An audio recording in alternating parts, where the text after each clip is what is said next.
This episode is brought to you by Amazon. The holidays are here, and you know what that means? It's time to get your friends and family the gifts they deserve. Take the stress out of shopping with Amazon's great deals and low prices on a huge range of items from toys to tech and much more. Whoever you're gifting for, Amazon has great prices on everything you need this holiday season. Shop early holiday deals now. Reporting live from under my blanket, I'm Susan Curtis with Duncan at Home. Breaking news, pumpkin spice iced and hot coffees are back. I'll pass it to Mr. Curtis with his blanket for the full story. That is so right, Susan. You know, it's never too early to get in a spicy mood. I'm talking cinnamony goodness that's so tasty, people don't want to leave their blankets either. Back to you. No, back to you. All you. The home with Dunkin' Pumpkin Spice is where you want to be. Welcome to 4Kids Flashback.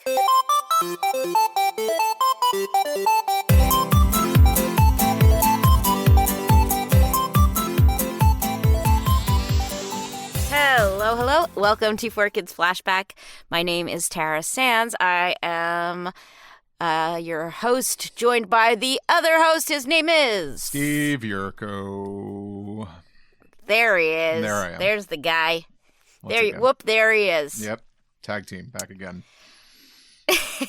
We are tag teaming this. This interview. That's who sang that song, right? Whoop, there it is. It was tag team, right? Is that? Oh, I Nobody didn't even cares. get your inside joke. You know, good old 90s happy rap. Let's see. Wait. Let's see. Hey Siri, who sang "Whoop"? There it is. Tag team sings the song Hoop. Yeah. There it is. She called it "Hoop." There it is. Thank you, Siri. Hello there. No, just you could go to sleep. Goodbye. Bye, Siri. Uh-huh. That was really awkward. That was like, if that had been a person, it would have been really uncomfortable. Yeah. Well, now we know who sang "Hoop." There it is. They must be a one-hit wonder, right? I'm pretty sure, yeah, they were. But it's like one of those. God, that's like a jock jam song, if I can recall.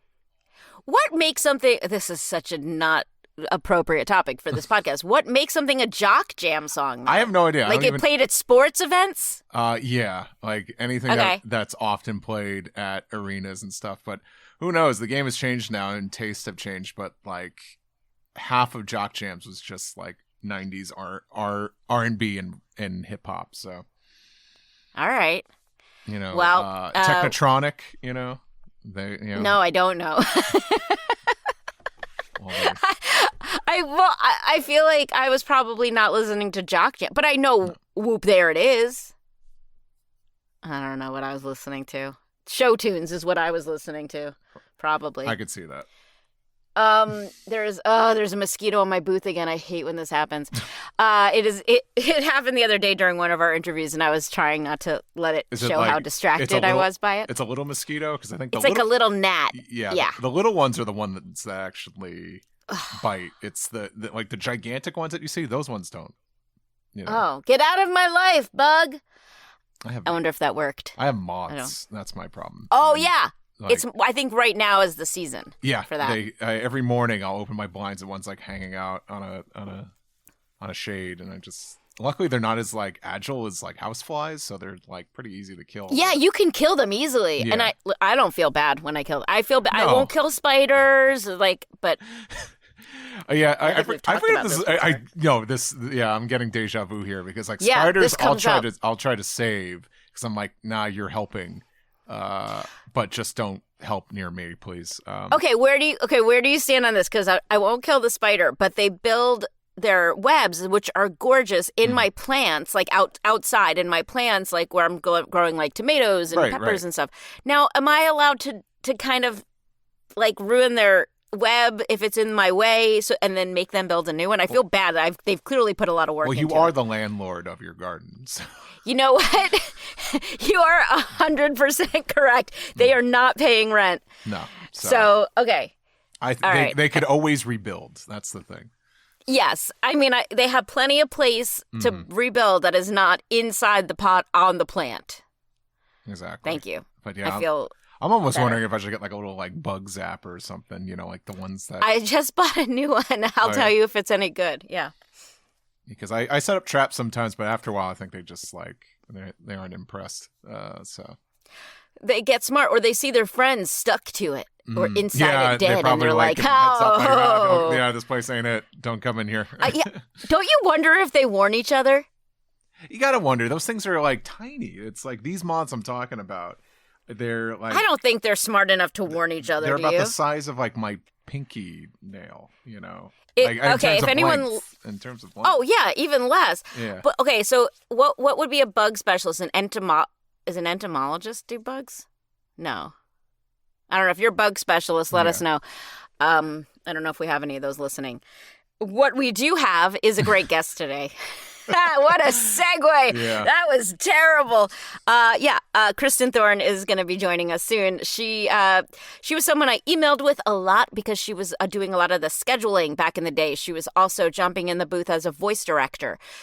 So I guess outside the booth, technically. She was also casting. I don't her IMDb is not. I can tell it's not complete. So I'm going to wait before I announce any major things that she worked on because I want to let her speak for herself. Mm-hmm. But what I'm really hoping is that she can explain, like, if they really took notes about, like, who played what small parts, or if that was just kind of done and there was no master list kept since they did not credit us individually. Mm-hmm. So I'm hoping she remembers that. What I'm really hoping is that she left there and stole all her emails and files and paperwork and has it all just sitting next to her when we get on the Zoom. Here's hoping. I'll cross my fingers. It's not going to happen, but I would guess that they were pretty careful with that stuff when people left.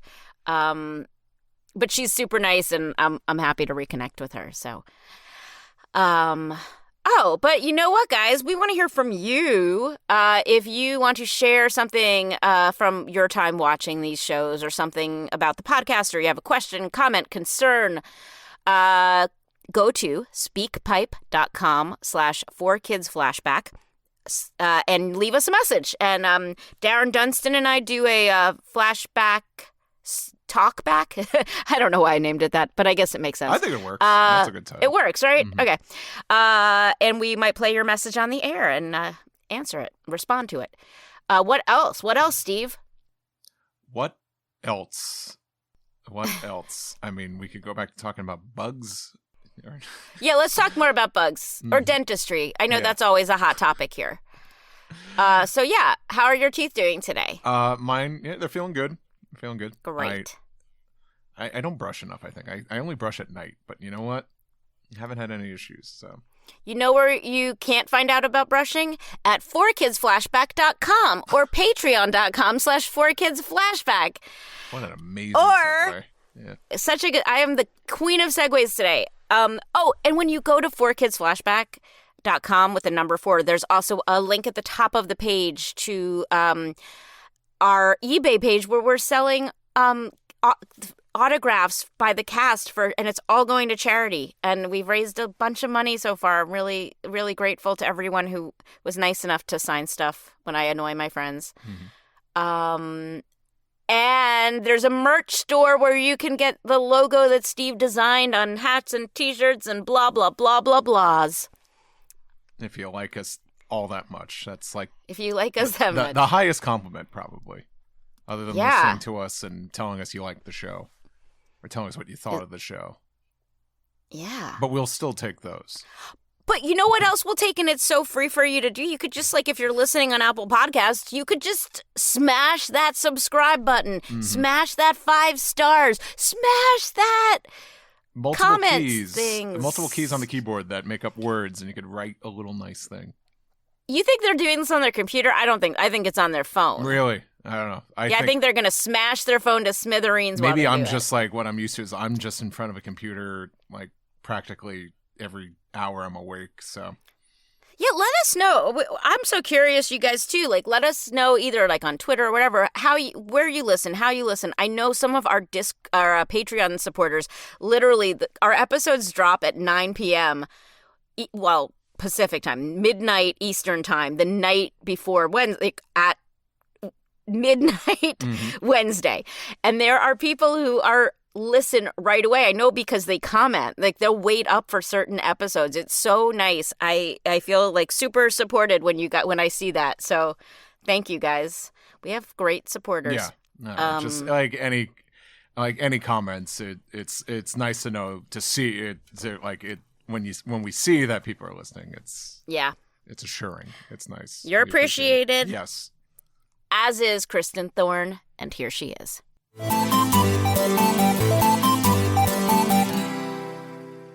Our guest today is Kristen Thorne. Kristen worked at 4Kids from 2002 to 2010, if the internet can be believed.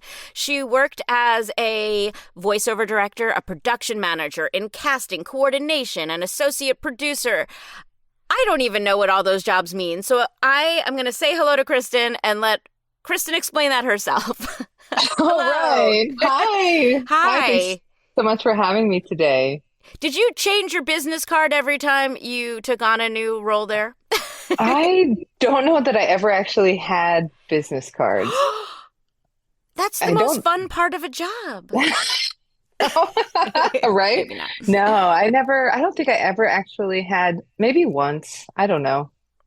Difficult to recall. I'll make some for you now, and just all right, as a so souvenir. I can pass them out. Yeah. For the future. Yeah. Okay, so I guess we should start with, how did you start working at 4Kids? Because it seems like it was your first job out of school. Is that It right? was, yeah. It was my first job out of college. I had graduated. I was working at Pizzeria Uno in the East Village. Okay. You went to NYU, right? I went to NYU. Okay. Yeah. And I studied theater and film production there, and production management at NYU. And I loved set design because that was my focus at the time. And I had a minor in audio production, like live events, sound design. And at the time, it was just something that I really was curious about. And I had a natural affinity for audio, but it wasn't something I saw myself really getting into, something I was dabbling with. So I'm working at this Pizzeria Uno, graduated. I'm like, oh, I need to get a job.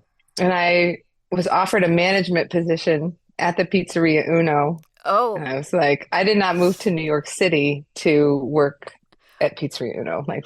So that was kind of a wake up. Listen, there's nothing wrong with it. It's a great job if that's what your goal was, but it wasn't. Exactly. Exactly. It wasn't it. It wasn't it. Yeah. I'm like, restaurant management is not what I came here for.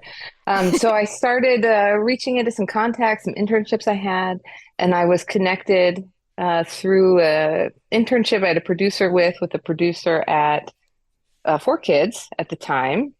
I had bombed like every other interview. I'd interviewed at Nickelodeon, at MTV. Wow. I was like too green. I was still steeped rather, like saturated with the Midwest. I came from Ohio. So do you think you were too eager? Like, when you say that, I'm so curious too, because I'm sure there's people listening who go to job interviews. Like, what do you think that means, that you were too Midwest or too mid? Yeah, I just, I didn't have enough. I was underqualified, I think, for the positions that I was applying for. Right. And I hadn't really interviewed at any kind of higher level before. So I think it was a combination of factors. It was like insecurity, lack of experience, nervousness, and eagerness. And I was so hungry, right? Like, there's all those cliches about New York. Like, if you can make it there, you make it anywhere. I was like clawing onto my existence, right? With my fingertips. Like, I have to figure this out. I want to stay here in New York. So I had all of that, and it was just a ball of nuts, I'm sure. However, when I when I met with the producers at 4Kids, it just felt really easy. I met with the head of HR at the time, with John Gansley, and Denitsa Zaharieva, who was on Pokémon at the time. She was there too. And I'm like, Denitsa was an editor on Pokémon? I'm trying to remember exactly what her job was. She also had many roles, as I recall. She was a production assistant, I think, at the beginning, but she was kind of like the head production assistant at the time when I came in. It's all kind of misty, to be honest with you, right? This is also, we should set the scene. This is 2002, so this is after people know what Pokemon is. You knew what this company was. Some people went in like, what the hell goes on here? Yeah. You understood. I had a bit of a framework at least of what was happening. So that interview went okay, and they offered me a position as a production assistant. So that's how I came in to the company, was as a production assistant. And to be honest with you, I really disliked that particular job because there was a lot of like time coding, right? And folks might know what time coding is. Yeah, let's explain that. Yeah. I mean, our listeners have heard this, but like just in case you're the first episode they listen to, explain what that tedious process is. So imagine it's 2002 and you've got this giant brick of a computer monstrosity, right? Like this Dell, whatever, and a TV and a VHS. Like we're talking VHS tapes. And so the episodes would come in from wherever they'd come from, right? The original episodes would come in. I guess. Japan, Japan, eventually Italy, all these other places. Get this digibeta tape. First, we'd have to digitize the raw footage, so the original unedited episode. And it didn't have any audio. It was just the video. And so the digibeta is digitized, so it can be converted into a VHS tape. It's like super high tech. Oh my God. You have to put the VHS tape into the VCR, and then somehow, I didn't even know how the technology even existed at that time. The computer would pull the feed from the VHS tape and create essentially a QuickTime movie. And then you have the script, the original script, and it's all blank, just character, words, time in, time out. Yeah. And the work was to meticulously track every time a character opened their mouth and then closed their mouth. Time code in, time code out. Time code in, time code out. For every sound that's made. No, but also the reactions. We only had, the reactions, and we only had the M&E on these VHS tapes. And M&E, explain what M&E is. Oh yeah, music and effects. So we only had the music and effects tracks, all the backing tracks.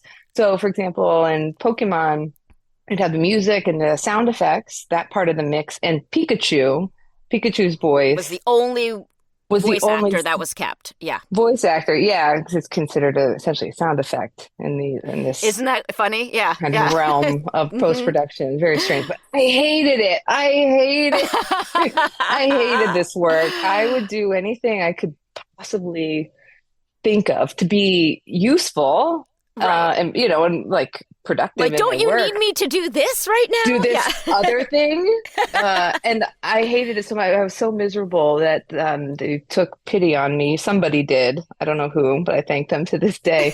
And moved me from being a sort of general PA, and I was assigned to the show Ultraman Tiga. So that was my first. So when you were, just to clarify, when you were time coding, it was for Pokemon. That tedious job. It was only Pokemon. Okay. It was Pokemon. I think Yu-Gi-Oh was also happening at that time. Maybe Tama and Friends. Tama and Friends was there, but there was somebody else who was mostly doing that. So I was just kind of floating around. Kind of floating around. They'd assign me an episode. Okay, so Ultraman Tiga, they're like, Ultraman Tiga. You. Okay. Yeah, we need to do this thing. So we need to, they're trying to promote the show and make it interesting. Because now, imagine, we're just to really set the stage again. It's 2002. We're talking about Fox Saturday morning cartoon block. Fox Box, I think, is what it was called, the Fox Box. They're trying to like hype up the Fox Box and make it interesting and make Ultraman Tiga, which is live action. So now we have a live action dub. Which is so hard to dub. So hard to dub. Anyway, and the effects and the monsters, it actually became really kitschy and endearing to me over time. But that was also very tedious, but not as bad as the time coding the anime. And so even that, though, I managed to shirk the time coding of that show. And I started focusing on, I was an associate producer for interstitials. So I'd watch the shows and pull interesting clips of the Gutswing fighter or like Ultraman battling the monster. And so I watched the entire series, every bit of content that we had for Ultraman, essentially made a show Bible of sorts of all of the different characters, which episodes they appear in, what their special powers are, what the colors are so that the producers who are making these interstitials to promote the show, hype it up, appeal to the 9-year-olds of the time, whatever, had content at their fingertips to work with and churn out these videos really quickly. I'm glad you brought that up because that was actually a conversation in our Discord channel. I think you're talking about, so interstitials normally go like during the commercial break, it'll like play a clip from the show kind of, but during Ultraman specifically, they made these little short things that were more like explanations of the show, which I don't think other shows necessarily did. Do you remember that more specifically what the idea was behind those? Or I think it was to make it more relatable and engaging and to drive interest in the program ultimately. Right, to like show the character and be like, this is so-and-so and this is their blah, blah, blah. So that was your job. That was my job. But it was way better. It was still tedious, but a lot more fun and creative. And I had the opportunity to get into the Avid suites at the time. We were working Avid and Pro Tools. And so the production studios had 2 wings, essentially. Of one bay was edit suites, and then you walk around this hallway, and down the other side of the building were all of the recording studios and the music studios.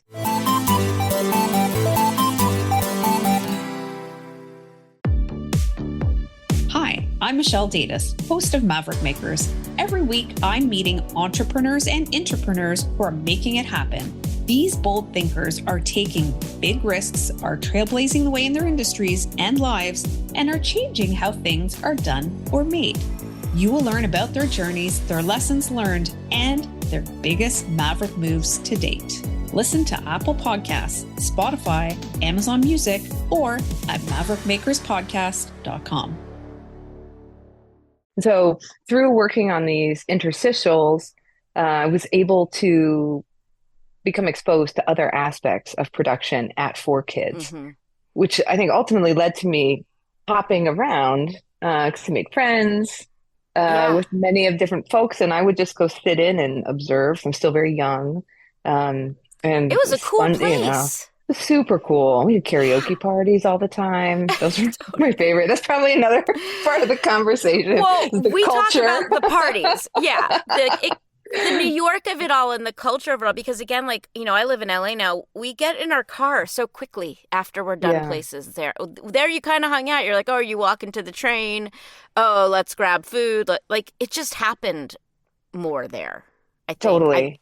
And there was something really special about this time of all of the creation coming in, the content coming in, people coming on board. You know, at one point there were over 100 staff members in the production office, and that's not including the talent coming in and out. And the Uptown office. Yeah. And the Uptown office. What even happened there? Well, I don't even know. Well, that's the thing. I didn't either. And now we've been interviewing those people, and I'm like, what? You guys were doing that? Like, I had no clue what was going on up there. Yeah, it was always a mystery. Yeah, and it's as like a study of a company, it's pretty fascinating because they were kind of covering everything, which I didn't realize. I didn't kind of realize how innovative that was and how massive they were. Yeah. So I was always very curious about the marketing and licensing and like how they acquired the properties. And we go to different conventions, licensing shows, things like this, and I'd go and support and walk, whatever, you know, soak it all in. And it was always so fascinating to me of like how they were acquiring these properties and making the deals and obvious misses to me. There were several opportunities for new programming coming in, original content. And I'm like, where's the merch? Like Viva Pinata, that was an amazing show. Where was the merch? Where was it? I know. And they would base the success of the show on the merch sales. But if there was... Steve, do you know anything about Viva Pinata merch? I think what I do know is like that show was meant to sell that game. You know, but that's like it's a $60 game for a console that I think their target demo probably didn't own.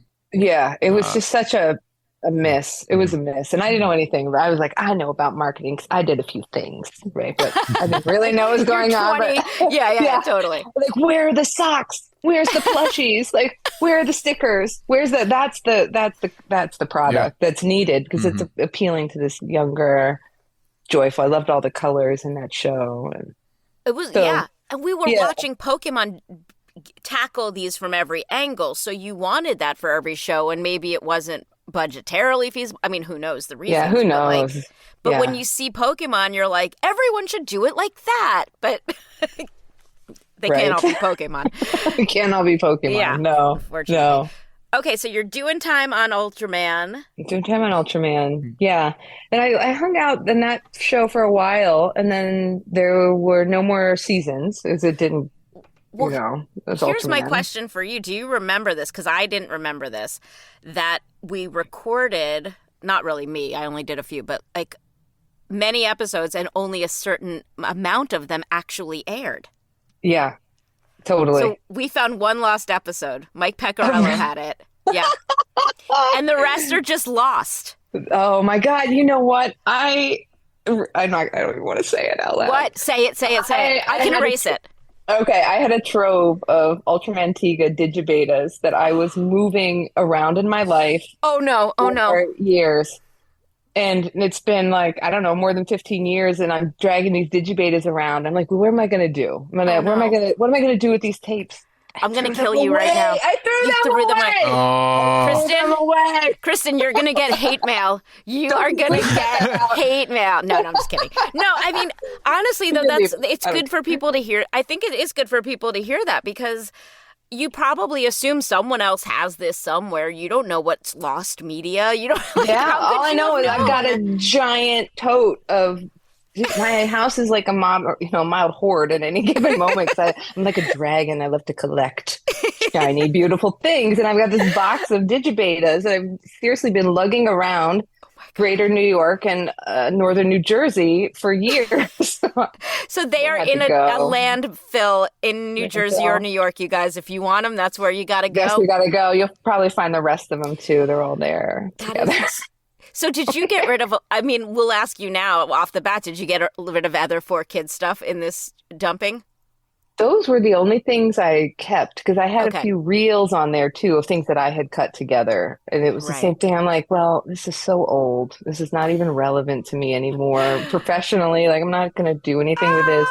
And the digibetas are really big. Like they're huge, like coffee table size books. I mean, they're so big and thick and heavy, right? So it's like my mea culpa, but I couldn't. No. I couldn't lug them around anymore. It is good for people to know that, like, that's what happens. Like, because, we get asked all the time, and we're like, I have to promise them that I'm asking everybody, because they just want to make sure I'm exhausting every resource. Okay. Yeah, totally. So you're doing Ultraman. I'm trying to think if you weren't voice directing or doing any of that stuff yet. Not just yet. I was with Ultraman, and then that show, the ratings, it was ratings game, wasn't hitting the numbers that were hoped for. The show was removed from air, and I thought, I guess that's it. I'm on this show. My show's over. I mean, I'm still 2 years into my professional career, year. I don't know. So I don't know how it's going to go. Like, maybe I'm out. But I wasn't. It's great. I just kept getting moved around to different spots. And then it honestly becomes a bit of a blur, because I started to dabble in so many different aspects of production, but always focusing on audio. So this is my first story of, like, I studied some sound. I thought, I like this. I'm good at it. I have good ears, whatever that means, but a natural sort of inclination to appreciate and discern audio. And it ended up serving me very well. And I've built my entire professional career now almost exclusively in audio production. And I would have never guessed that. Never, ever guessed that for myself. Yeah. We need to end at the end. We need to talk about what you're doing now, because I've been looking over your stuff, and I'm excited to hear about that whole journey. Sure. But okay, so you're jumping into different things, learning the Pro Tools. Like, I started finding myself less engaged in the avid editing as I was no longer combing through the footage and assembling reels and interstitials and things. So I started focusing more on supporting casting. That was like a little side thing that sort of came in, getting the scripts together, the sides together, doing the booking and supporting the booking. And then somewhere in that mix, I became sort of the I called it Talent Central. It was like this figurehead person, this talent coordinator, essentially. Yeah. Like we got our emails from you. Like that's what I remember. I'd be the one. They're like, "Hey, Tara, we have X hours across these shows this week. What's your availability?" Right. And I made up this grid. I made one of my first spreadsheets, I think, of everybody's name and their phone number and like all the shows. Oh, I love a they spreadsheet. Were booked on, I'm like, okay, total hours. So I'd always, of course, I had my favorites, like who I'd call first. Right. But of course. Usually it was based on the volume, like how many shows did these particular actors need to record this week, and then getting them in, and then kind of building the recording schedule around that, and then that sort of expanded from just booking the talent to booking the studios fully, booking all of the mixes, the mix reviews, the sound design sessions. Music they were self-contained, but then getting the music fed in. So I started supervising the audio post-production in this way. And it just kept growing from there. And then there were some shifts internally. And again, it's kind of a hazy time as far as like actual what year did this happen? I don't know. But then I started also supporting, somehow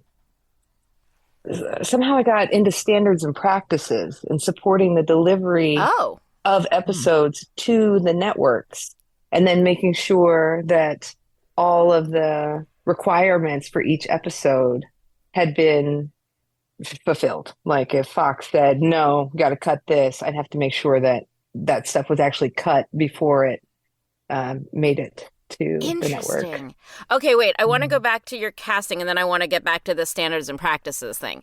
So we were talking about you and I were emailing about the complaints about 4Kids, and one is they use the same actors over and over.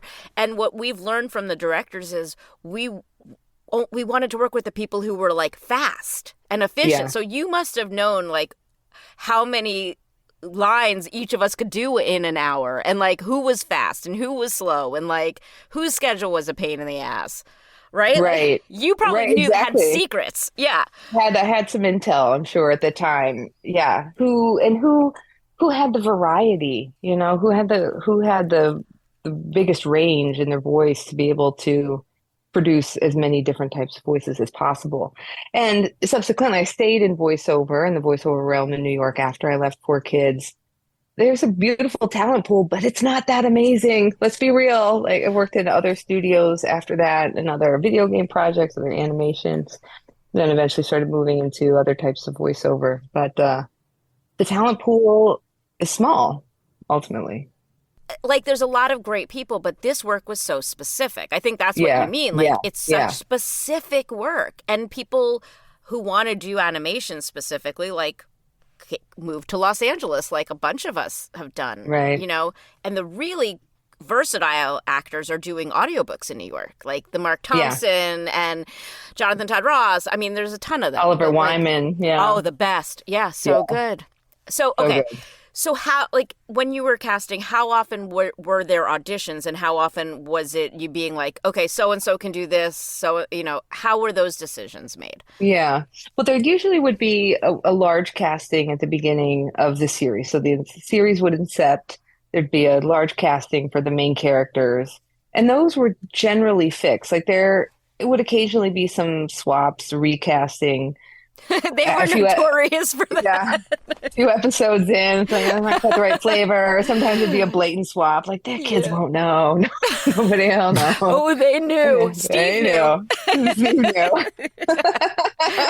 Yeah, slide that in there. Yeah. And then there would be smaller sessions for ancillary characters that would pop up, and we'd usually identify those a couple of months out before they would show on a good clip. Sometimes the casting was much tighter. And then we were always looking for promo announcers, right? So to diversify the promos for the different shows. And so that was actually the most variable casting. We always ended up with the same folks doing Mike promos. Pollock, Scott Rayo. Mike Pollock. Yeah, like they always end up doing it anyway because they're amazing. They were good. It worked.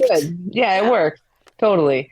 So it was mostly ancillary characters and promo, special kind of. Okay, this is the question we get asked a lot. So 4Kids, when they would run credits at the end of a show, would just make a list of names. They never said, like, woman B played by. So we are sent sound bites constantly, like, hey, can you help us figure out who? They want to know who played every tiny little voice. Was that stuff even written down, or was that kind of like, hey, in an email somewhere? Or was there like a master list of these with really comprehensive notes about this? No, there was no master list. It was very, I'll use the word transactional, like episodic, right? Yeah, like, hey, you're here. Can you do this? Yeah. And then it was documented over time. So the main casting would all be identified because that's how we book the main cast. Yeah. The talent, as it were. Yeah. And then the directors would see, they'd start to see in their scripts, random voice here.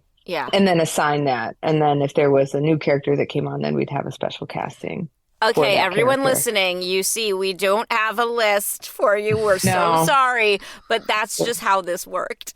That's just how it worked. I do have old hard drives in my garage, so one day they have not been thrown out.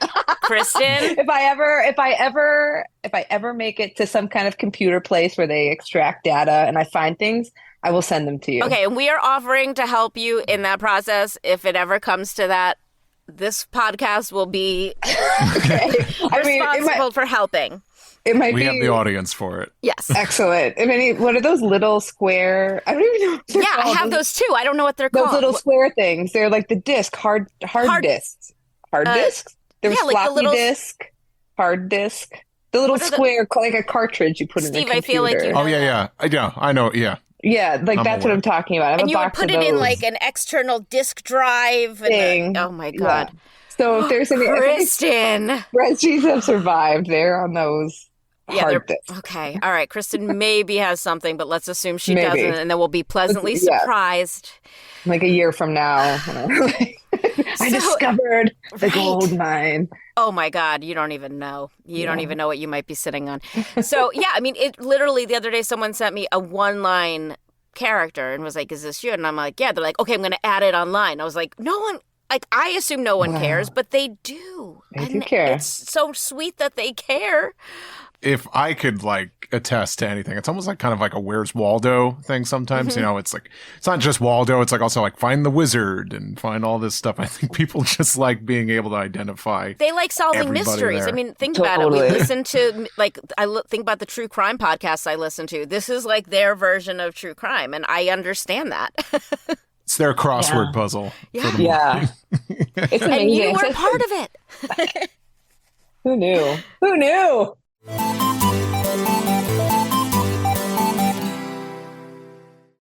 Well, and that I want to say this too before we move on. Like, I get, thanked, and I go to these conventions and people say such nice things, and I explain to them that it was people like you working behind the scenes that they should be thanking. And again, I know you're not going to give them your address, but on their behalf, I just want to say thank you for the time you put into these shows and the work you guys did, and that, you're not stopped and thanked for. So thank you. Thank you. Thank you. Nice and now back to the bullshit. Back to the bullshit. So you're okay. So you're in this casting position, coordinating. That seems like an awful lot of work. Yeah. And I know we definitely have standards and practices questions. And we've said this before in the show. These shows were not easy to make appropriate for children. Oh no. Oh no. No, it was phenomenal, the transformation that some episodes went through to make it to air. I mean, some of them would be completely unrecognizable. It's like, well, this is a totally different Like story. What kind? Which shows are you taught? Like One Piece or like One Piece for Shaman sure King? sticks out to me. Yeah. And Yu-Gi-Oh! Occasionally would get kicked back, and even Ultraman had some strange standards and practice issues. Most of it was imagery, and then standards and practices would also review the scripts before we'd even record. So before they even are watching the episode, there's many steps checking in with the network around the content. and they have to review, and then they're giving notes on, and some of it's creative, also sometimes making creative suggestions on what to do, but it's basically like, you can't say this, you can't show that, you can't say this, you can't show that. So even in the adaptation of the original translation, already had feedback from standards and practices on what would fly and what would not fly. And a lot of this content would not fly. Yeah. I mean, just broadly speaking, would not fly. Right. Again, because 2002, 2004, 2005, Fox, Saturday morning, then eventually other networks and whatnot. But, some of the things, I think now, if some of this content was to be produced in 2024, it would likely be more closely matched to the original. I think some of the content and imagery would have to be changed. But I have an 8.5-year-old currently, and the stuff that she watches that's on is like innocuous kids shows. I can't, Disney Channel even, and we're very into like the bunked, it's like tween hell right now. But beautiful deep study, which made me think about, making the spreadsheet. It's like, it's such a deep study, and the practice of that study, acquiring the knowledge and the appreciation. I have deep respect for anyone who endeavors to learn as everything they possibly can about anything. It's really phenomenal, for sure. And kids are really good at that. Like, I mean, you think about the success of some of these shows, and it's because they immersed themselves in there's a study that says there's a region of their brain that holds Pokemon information. Oh my gosh, I believe that. Most likely. What, sorry, what, Steve? I said most likely. Yeah. No, to ask some questions about S&P. And just for clarification, were they looking at you said they were looking at the translated scripts from the original versions, or just the adapted scripts? As I recall, they were looking at the translations at the beginning. I believe. I may be conflating that. I would not wager any amount of money on what I've just said, to be clear. I know. But I believe it was the translations would come through. There was like a first pass, and then the scripts would be tweaked, tailored to the feedback that was coming from the standards and practices, whoever was assigned to that particular show. For sure. And I think it seemed like 4Kids definitely kind of prepped themselves. I think they over delivered on some editing just to make sure they didn't have to deal with S&P feedback. But what was the ratio between them approving something or them giving notes back? Was it do you feel like they always had something to nitpick at, or was it every now and then? It was, I think, when I was dabbling, when I was interacting with S&P, it was a little bit more every now and then. But this was something I came into later in my tenure at 4Kids. So I think my presumption is that by the time I was interacting with the network in this way, the collective, we had already figured it out, what's going to fly, what's not going to fly. So I couldn't speak to those early days of getting that content is licensed. We're incepting it now into this new format. I can only imagine. I can only imagine what those emails and phone calls would have been like. Well, we heard from Ultimate Muscle. I think it was John Kalish that he had to have a whole conversation about butt crack because. Yeah, how much? Okay, we'll let you show it there, but you can't keep showing. You can't show it at all anymore. No, it's so you have to paint over it. So there's a whole graphics department. There was a room of 4, 5, 6 graphic artists. The cleavage coverers, basically. Yeah, rotoscoping, essentially drawing over the animation to make it work for network television. Was that among yourselves? Because again, I didn't even know this was going on as an actor. Among yourselves, were you guys just why did they get this show? Or was it okay, this is a fun job? Or what was the buzz in the office about this stuff? And if you don't remember, it's okay. I don't know that I remember explicitly. I remember a lot of the feelings of being there at the time. And it felt really exciting for me personally. There was also a real sense of connection, of community. Yeah. Even though there were so many people, I knew everybody's name everybody in the building. Like we all knew each other. There was a familiarity and a closeness, like a friendship, and some really deep friendships that came out of that crucible of 4Kids. So, I'm sure bantering happened around different shows. And so there were times when I think subjectively, different folks would have opinions about the content. But there were also two kind of streams happening eventually. Now, at the beginning was all adaptation. Yeah. And then we started producing original content. And the original content, and that process was very different from the adaptation process. Going back to, talent pool and casting and how was this, we had a lot of content to turn out, but we needed actors who could be precise. And that's essential in ADR, like in dubbing. You have to be precise because you have the time code in, you have the time code out, and you have to make whatever words are fitting in there, like fit in there, and then I'll try and match the movement of the character's mouth simultaneously. So pacing and phrasing becomes incredibly important, and it's not for everyone. It's a very specific application of your voice. How are you finding people? To go back to that before you go forward, how were you finding new actors? Was there, would you put ads in the acting newspapers, or was it referrals? I know you brought in our friend Rachel Butera, actors that you knew. And Rachel, it was a lot of referrals. Rachel was my friend, and then she became my downstairs neighbor. We lived in the same apartment building in New Jersey she's my for neighbor. A time, and now she's your neighbor. Life is amazing. So funny. It's amazing. So a lot of referrals and word of mouth mostly.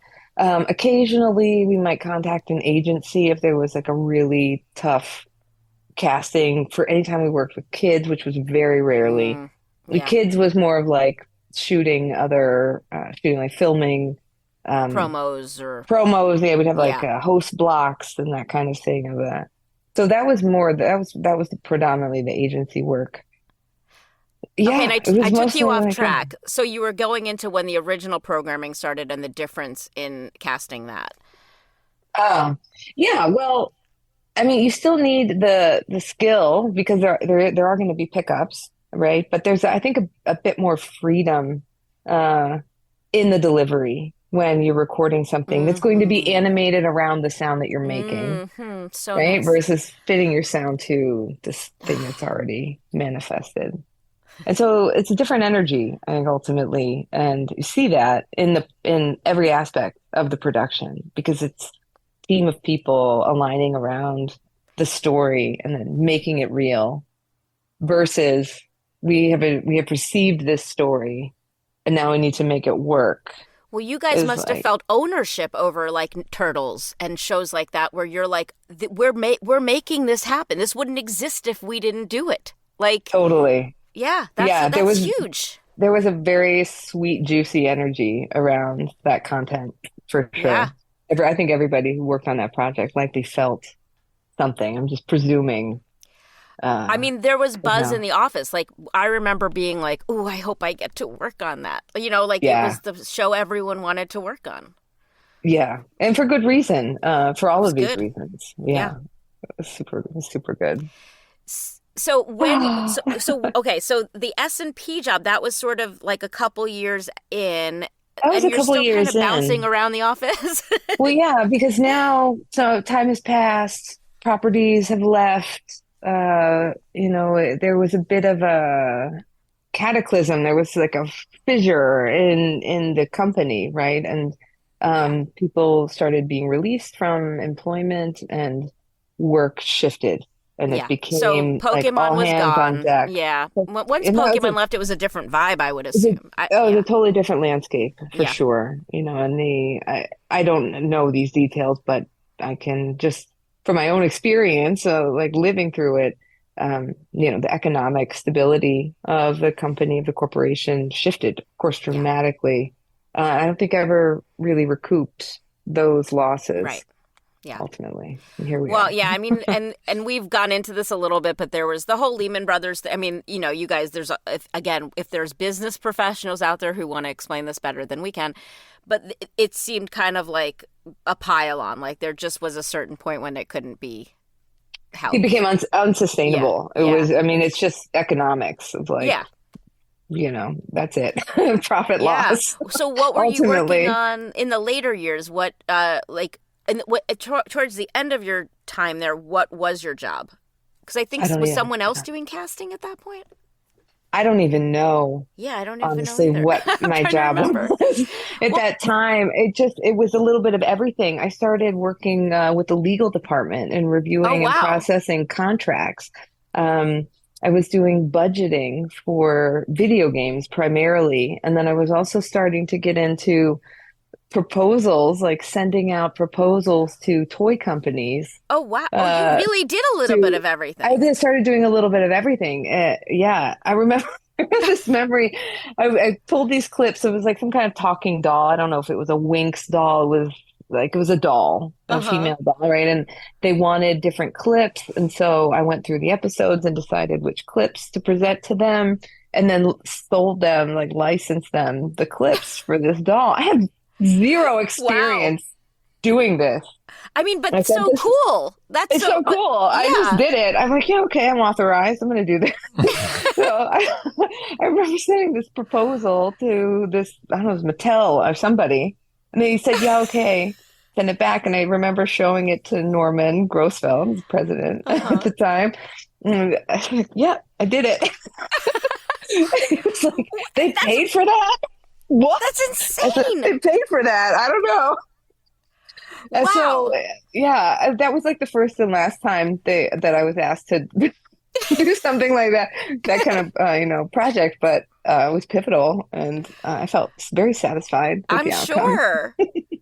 I mean, that is cool. I mean, that is the advantage of a place where everything is in-house. You get to learn and I'm sure that helps you then figure out what to do afterwards. Yeah, I mean that experience in the later years at 4Kids and all of the exposure and all of and I was still very young at the time. I say very young. No, just be I'm in my mid 40s now, so young. Yeah, you're young. 26, 27. Yeah. I'm hustling. I'm still scrappy. I'll stay up all night. I can survive it. You know, I can. Were your hours crazy? We've talked to some people who were working crazy night hours. They're editing, or were you one of those people? It varied. I was only late if I procrastinated because I really enjoyed hanging out.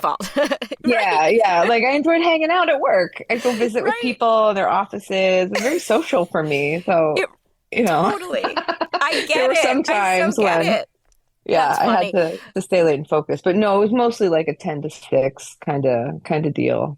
Okay, so you and I had emailed a little bit about. You said you got it. A friend of yours sent something to you about 4Kids the other day, and I can't remember what it was. It was some kind of Giphy or graphic or meme. I don't even know the words. But it was about how 4Kids, like people, they ruin shows and all this. So but I did at the time. I did not know about this backlash. Were the employees aware? I mean, I know some were and some weren't. Were you one that knew about this hatred? No, I'm very self-absorbed, so I didn't pay attention to any of that. That's hilarious. I had no idea. Keep my life insular, to what's in front of me. Well, I think it's also, if we weren't people that were like computery on message boards, then it didn't enter our world. I had no clue. I started doing conventions a few years ago and people started yelling at me. And I was like, I'm sorry, what did I do? It's a total, I can only imagine what that experience must be like for you, Tara, to be so closely connected with these stories and the characters and be loved. And I can only imagine. Well, it's a long time ago. So I feel very guilty that I don't know the details that they want, which is a lot of the reason I made this podcast. Because demystify. I also wanted to be able to. Now I have really much more interesting conversations with them with the people who have questions, because I can now say, hey, you know what? I don't remember, but if you listen to this episode, this is the writer or this is the director. They might, But oh my God, yeah, because you guys were in the trenches. We were not in the trenches. We showed up, we said some stuff, and we left. Yeah, but we have the anonymity. Right? That's the difference, mainly. That's the huge difference. And like, Facebook wasn't even a thing yet. Right. So Maybe MySpace. MySpace was around. Yeah. Friendster. Yeah. Friendster. That was a thing. Yep. I had the Friendster. MySpace was like 2007, 2009. Or no, pardon me, Facebook. Late. Facebook. Late. Yeah. So none of that, existed. There was no one to yell at us. So Steve was somebody who was involved in like the message boards and stuff and saw this, but he was a kid who was reading manga. And like, no one ever told us to like check out a manga to get like the back. If someone had, I would have gladly read it, but it wasn't something that 4Kids was encouraging. Like, no. And I don't even think that would that content even be available? Like, how to find it? Well, Steve, where did you find it? Yeah, where'd you find that? Like, cause at that point there was magazines, and then like, you would go to a Barnes and Noble, and there was like a manga section. Tiny little manga section, right? That's when it was starting to blow up, but it was still like, I think it's not like on the mainstream level it is now, where it's almost inescapable. Oh yeah. But I think like you definitely like you had to know where to go to look for it, but that was it was on the rise at that point. But I think also 4Kids, doesn't have any stake in the manga side of things. That's not their MO. They're not publishing any of that stuff, so. Totally. It doesn't surprise me. It doesn't surprise me. Now that you say that, Steve, it's making me think that would not have even occurred to me.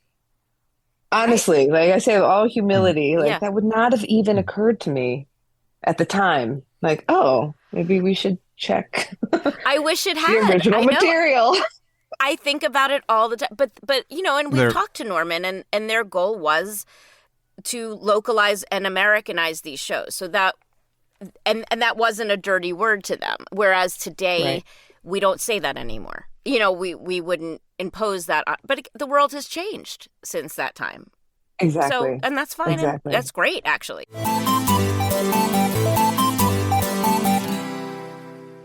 So tell us what you have done since you left your life at 4Kids. Post 4Kids. Well, it was a very pivotal time for me at the end. Having just been immersed with so many different tasks and things, and feeling the instability. I felt very entrepreneurial. Like I got these new skills. I know some things. I built my confidence, right? I want to strike out and be in charge of my own destiny, my own finances. I'm watching all these people be laid off around me. It was very scary. Yeah. In hindsight, I should have held on. I did leave my position. In hindsight, I probably would have held on, maybe got a severance, but I didn't understand what that meant. We were so young. Much later. Yeah, I'm like, I don't feel right anymore. I have to follow my dreams. So I began seeking work as a photographer, and worked for several years as a photographer. And I photographed many weddings and events. I worked at a few portrait studios, some like corporate tabletop things. But I loved photographing people. And so I created a deep study for myself in photography. I found I really enjoyed it, but also I missed production.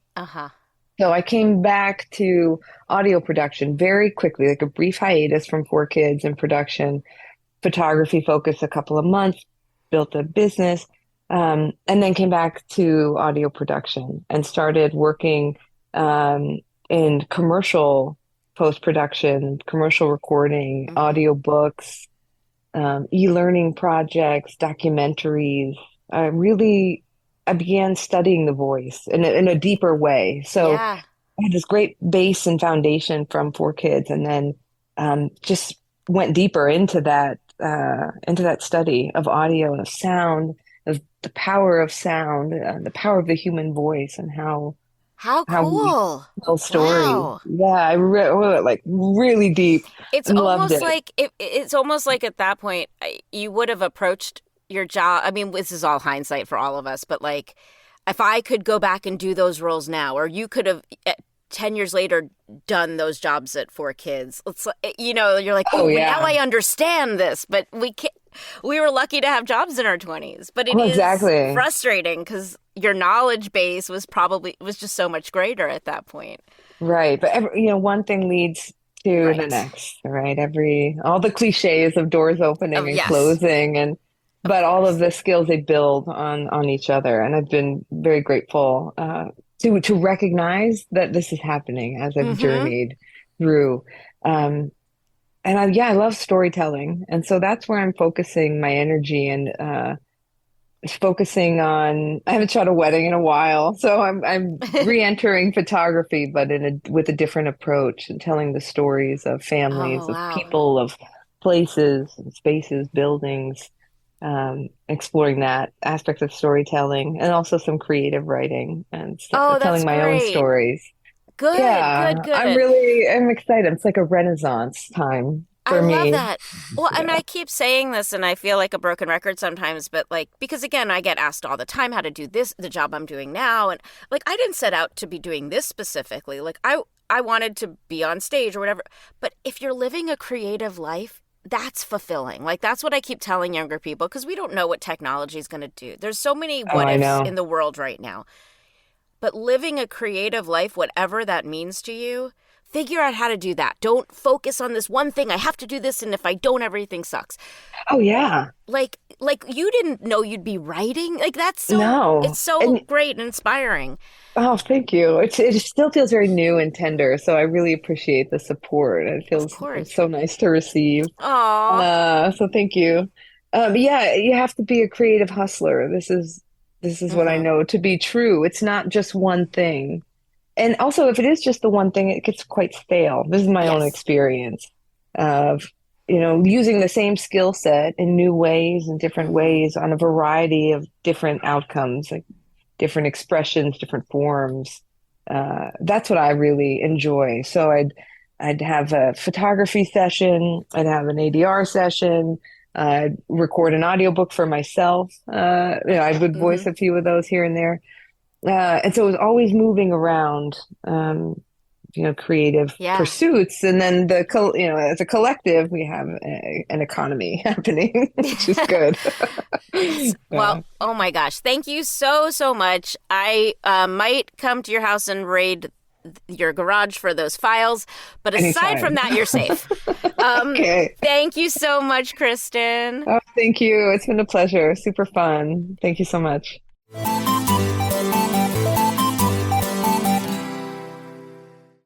That was Kristen Thorne. She's what a sweetheart. She's great. A unique experience there, and I think we learned a little bit more, and I'm always fascinated by that. Anyone who kind of dealt with the process, especially when it came to standards and practices, which is that was so interesting. I think what I realized too is the way that we were being kind of thrown from show to show and pulled into different things, that some of the staff there was doing the same thing. Okay, try licensing. Okay, try this, do this job. She was kind of just a utility person. Else. Yeah. Yeah. The doll, it is. And it is very for kids. We know you don't know how to do this, but this is your job today. Yeah. And it wasn't a new company because they had been around, but that production branch of it was new, and they were kind of flying by the seat of their pants, and I kind of love that. Mm-hmm. Yeah.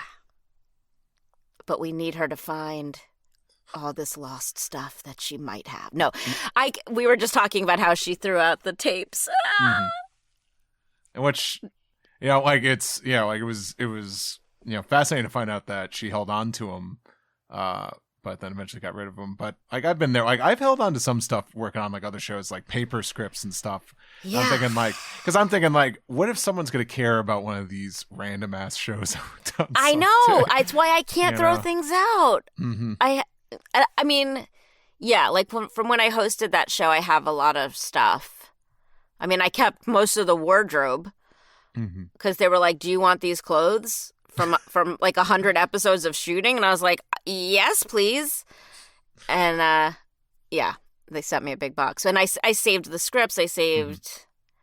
But a lot of that, saving digital files for me is easier, but even that so much easier. It takes up hard drive space after a while. I'm like, am I really ever gonna like open up some of these files again? But and then so then I have like backup files, and then I just like put them. So I'm like, that's gonna be obsolete though. Like the discs that she was talking about, like I have some of those. I mean, not from Pokemon or whatever, but like I have those from my past. But I wouldn't even know where to put them, how to make them open. Or that anyone would give a shit what was on it. Like, I don't even think I'd care what was on it at this point. I think I have, like, old financial files on there. There's some people that do care, but those people need to be into video editing and all that. It's so funny. Archiving. We got access to, like, some stuff that was on, like, we the One Piece podcast at one point, or we got access to... these test dubs of One Piece. Oh. And they're on VHS. Like, how the hell are we gonna watch this? And luckily we had a buddy who works at CNN as an editor, and he had like all the tech. Yeah. So we were able to. That's great. Yeah. Stuff like that. Yeah. If you care so much about obscure TV and kids shows and all that, I don't know, get into video editing and all that, and invest in technology where you could rip off of old hard drives and VHS or beta. Yeah.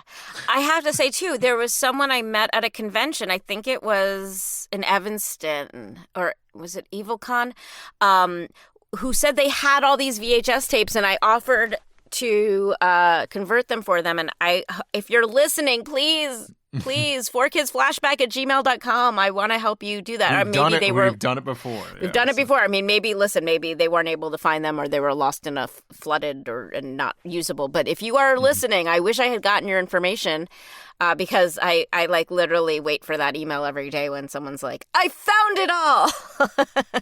I have all of the Funky Cops that you could ever want. But yeah, so if you're out there, hit me up. And if there's anyone else listening who has that, and you just need help with converting that stuff, or hit us up. We'll get you into our Discord, where there's other people who might have more information than we do and are better at this stuff. So we're here for you. Mm-hmm. At 4Kids, I should do a series. At 4Kids Flashback, we're here for you.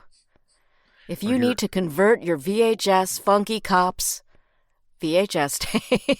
Is that going to be our new campaign? Is we're here for you, and it's the number 4 instead of FOR? Hell yeah.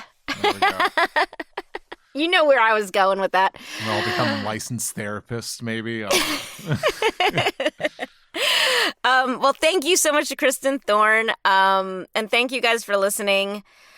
4kidsflashback.com, patreon.com/4kidsflashback,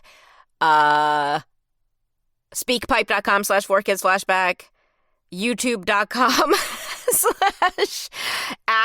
/@4kidsflashback, @4kidsflashback on Twitter, Instagram, Threads, rest, Blue Sky, TikTok, but I don't post there. Mm-hmm. I'm run out of things to say, so we will. Catch you next time. 4Kids Flashback is a production of Maji Media, hosted by Tara Sands and Steve Yurko. Producers are Zach Logan, Tara Sands, and Steve Yurko. For more information, go to 4kidsflashback.com. That is the number 4. And if you worked at 4Kids and have a story you want to share, please email us at 4kidsflashback@gmail.com. You can find us on social media at 4kidsflashback, and to listen early and ad-free, head to patreon.com/4kidsflashback. For podcast merchandise, find links on our website and Linktree. As they say on every podcast, if you liked this show, please subscribe, rate, and review, and tell your friends, or 4. If you want to check out other Maji Media podcasts, go to maji.media.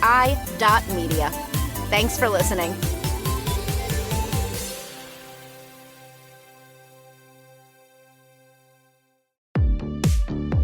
Hi, I'm Michelle Davis, host of Maverick Makers. Every week, I'm meeting entrepreneurs and intrapreneurs who are making it happen. These bold thinkers are taking big risks, are trailblazing the way in their industries and lives, and are changing how things are done or made.